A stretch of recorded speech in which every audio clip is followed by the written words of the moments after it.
कि यहाँ पर हम टेनेंटेड और अनटेनेंटेड प्लैनेट्स को कैसे समझेंगे। ये एक केपी चार्ट है, इसमें ये सब प्लैनेट्स 9 प्लैनेट्स लिखे हैं। ये रो है राशि लॉर्ड, नक्षत्र लॉर्ड एंड दिस इज़ सब लॉर्ड। अब मैंने कहा आपको कि जो अनटेनेंटेड प्लैनेट होता है वो किसी भी नक्षत्र लॉर्ड इसकी किराएदारी नहीं करता है, मतलब वो किसी भी नक्षत्र लॉर्ड को ओ नहीं करता है। तो वो कैसे देखेंगे?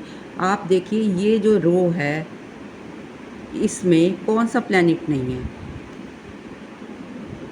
इस रो में। अब आप कहेंगे कि मून जो है, मून का नक्षत्र सन है, ठीक है, लेकिन हम अनटेनेंटेड प्लैनेट कैसे देखेंगे?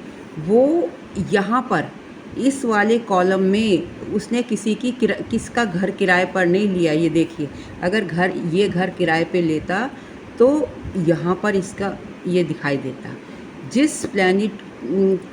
जो प्लैनेट आपको यहाँ पर नज़र नहीं आएगा वो अनटेनेंटेड होगा। इसमें देखिए मून नज़र नहीं आ रहा है, तो moon is a untenanted planet. Shani देखिए, शनि ने सूर्य की किराएदारी की है, ठीक है, और शनि ने और किसका घर लिया है?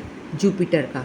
तो ये हो गया टेनेंटेड प्लैनेट, मतलब शनि ने सूर्य की किराएदारी करी है और ये जुपिटर के ये नक्षत्र है, ये सन का नक्षत्र है।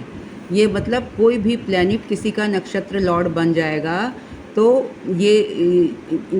कोई भी नक्षत्र लॉर्ड किसी प्लैनेट का ये ओ करेगा उसको, तो वो किराएदारी हो जाएगी। तो ये शनि ने सूर्य का मकान लिया है और यहाँ पर शनि ने जुपिटर का लिया है। तो इसका मतलब ये जो है सैटर्न जो है टेनेंटेड प्लैनेट है और moon is अनटेनेंटेड planet.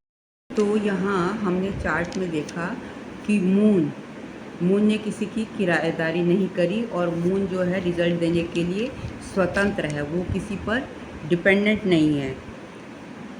So moon is अनटेनेंटेड planet because ये किसी का भी नक्षत्र लॉर्ड नहीं बना।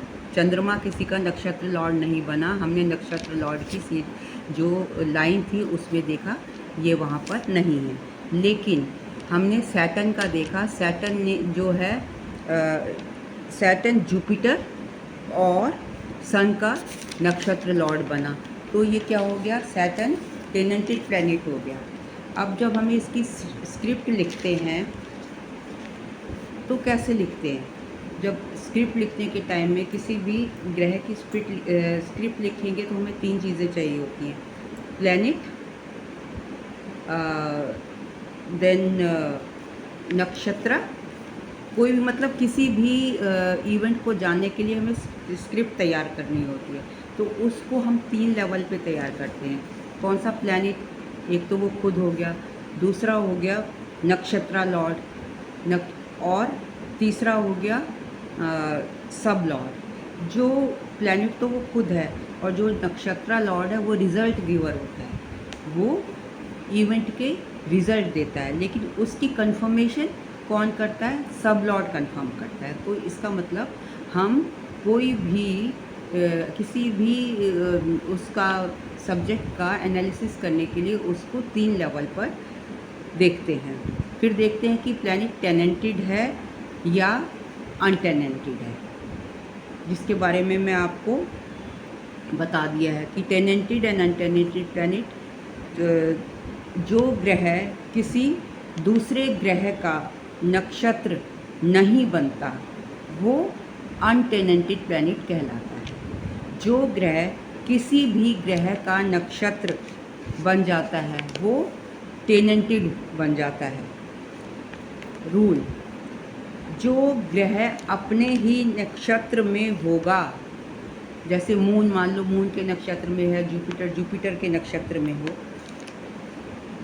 उसको भी अनटेनेंटेड ग्रह ही मानेंगे। फिर चाहे वो किसी और ग्रह भी नक्षत्र लॉर्ड, किसी और ग्रह का भी नक्षत्र लॉर्ड क्यों ना हो, राइट? अब देखते हैं, अब मैं आपको यहाँ पर चार्ट दिखाती हूँ जिसमें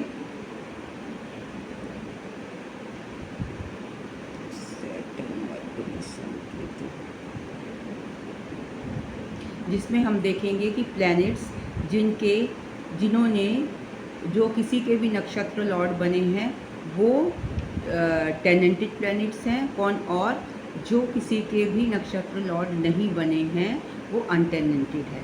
वो कैसे, मैं आपको दिखाती हूँ। ये देखिए, टेनेंटेड और अनटेनेंटेड प्लैनेट्स।